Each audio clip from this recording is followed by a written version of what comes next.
After 3 days straight, it's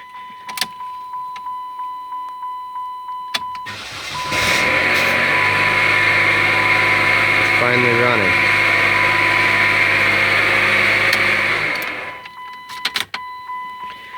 So, 2008 Dodge Caliber.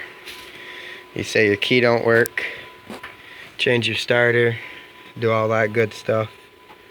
Fuse box, check everything, and still nothing.